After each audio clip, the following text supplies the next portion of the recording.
Allow me to introduce myself. I am a perfectly ordinary person.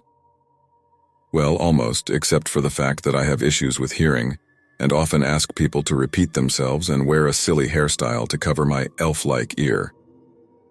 I have a congenital defect in my right ear's auditory passage called oral atresia. It's not life-threatening and overall doesn't greatly affect my life. You might wonder, what does this have to do with nightmares? Well, yes, I have nightmares, and in general it's difficult for me to fall asleep. I'm sensitive to any disturbances. But here's the thing. For some time now, I've noticed a strange phenomenon happening with increasing frequency. Sometimes, as I'm just about to fall asleep, I hear a piercing sound, right in that deformed ear. You know, as if someone is emitting an agonizing cry directly into my ear. It's enough to scare me and disrupt my drowsiness for a couple of hours. Where does this sound come from? Why only in my right ear? Why doesn't anyone else hear it? I could have dismissed it as some peculiar feature of my ear or some sort of glitch, even though I don't drink or use drugs, but a recent incident left me bewildered. It was another attempt to fall asleep and I heard the sound again. This time it was a very loud click.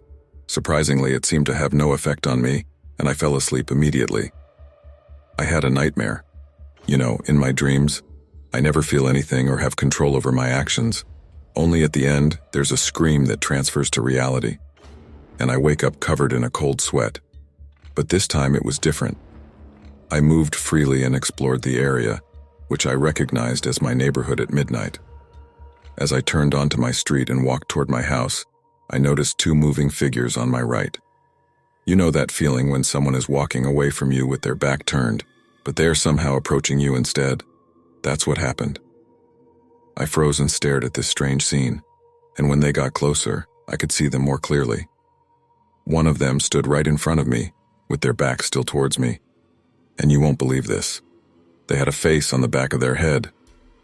I began to doubt everything, especially since they had something resembling claws on their hands and blades on their wrists. At that moment, with this human-like creature's menacing posture, I understood that a strike was about to come, and I was right. I managed to shield myself just in time as I felt a sharp, intense pain as if my finger was cut off. And this was the first time in my entire history of dreaming that I felt physical pain. I got very scared and ran away. I reached home in a matter of seconds, locked myself, and fell down gasping for breath. There was a black-red, sickle-shaped cut on my palm, and a small stream of blood was trickling from it. It looked like a smile, or more like a smirk. This distracted me for just a couple of seconds, and suddenly, loud noise and the sound of shattering glass. I woke up. When I woke up, the first thing I saw on my hand was that sickle-shaped wound. It was already dried up, and there was not a drop of blood on my bedsheet. It hadn't been there before, and no one could have caused it for me, especially after that incident to make me continue sleeping. I don't suffer from sleepwalking, and there are no cutting tools in my room. So where did this wound come from? I feel like I've gotten myself into something beyond my comprehension, a dream turning into reality or something like that. But what are these sounds? Could it be someone's warning? Or who's trying to protect me from my nightmares?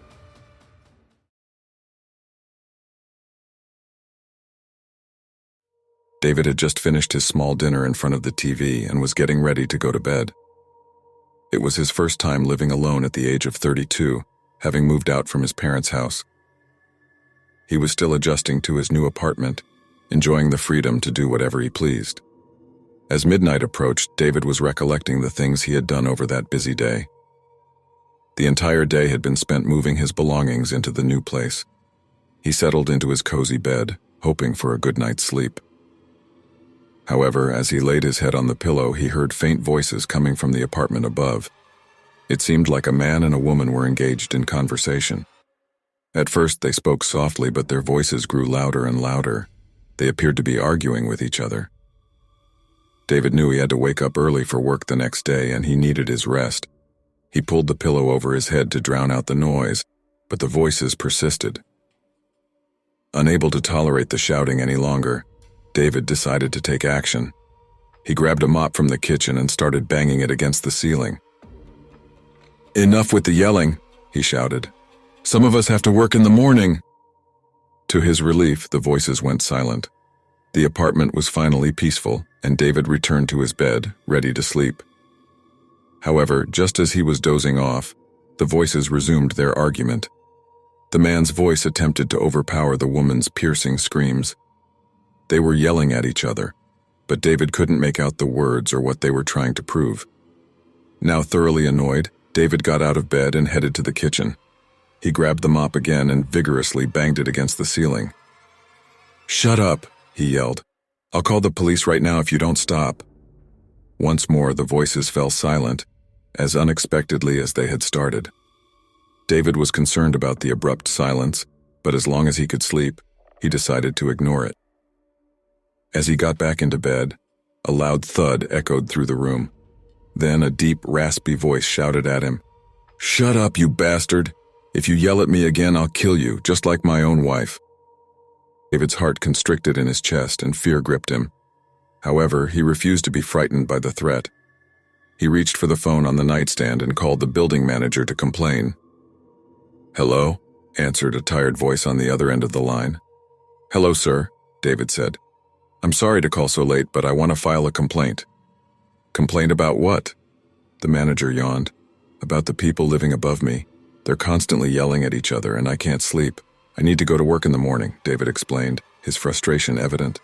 The manager hesitated before asking, "Are you sure about the apartment number?" "Yes, I'm sure," David replied, growing irritated. Another long pause followed. "And you said they're arguing in the apartment above yours?" "Yes, that's right," David reaffirmed, becoming more puzzled by the manager's reaction. "It's highly unlikely, sir," the manager said, sounding confused. "Why?" David asked, his patience running thin. Long pause, and the manager continued in a perplexing tone. "You see, sir, here's the thing. There is no apartment above yours. The entire floor is empty."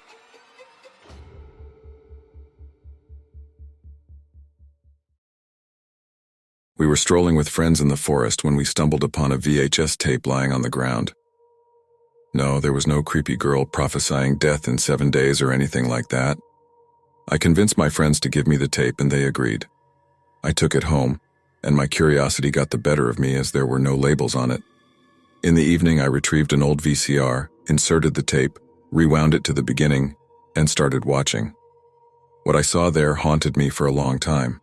I still get chills. The video was dated back to 1994 and lasted only about 7 minutes. There was no footage beyond that.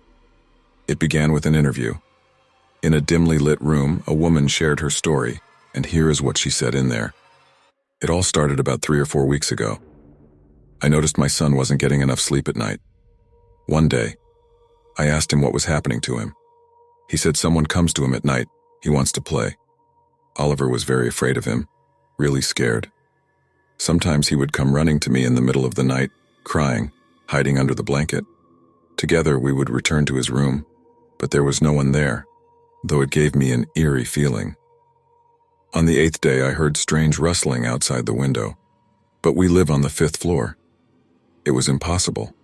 I jumped to my feet and approached the window. The rustling started to move away. I was about to lie down, but suddenly I got terribly frightened. I heard that rustling outside the window in Oliver's room. The video cuts off here. Next, the woman appears on the screen again, but from a different angle. It's raining with thunder outside. She continues speaking, but it feels like part of her story is missing. He comes more often now. I don't know what he wants. Oliver hasn't slept for 3 days. Sometimes he sees him flying past the window, but no one else sees him.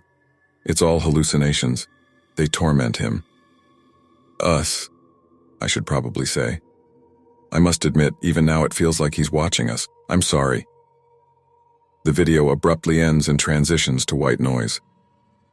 I've watched this video many times, and each time it deeply unsettles me. I showed it to a friend who, by the way, was the one who found the tape. He noticed one detail that I had missed. It sent shivers down my spine. As the woman said, "They torment him." A lightning strike illuminates the scene outside the window. Pausing the video, I captured that frame with the lightning flash.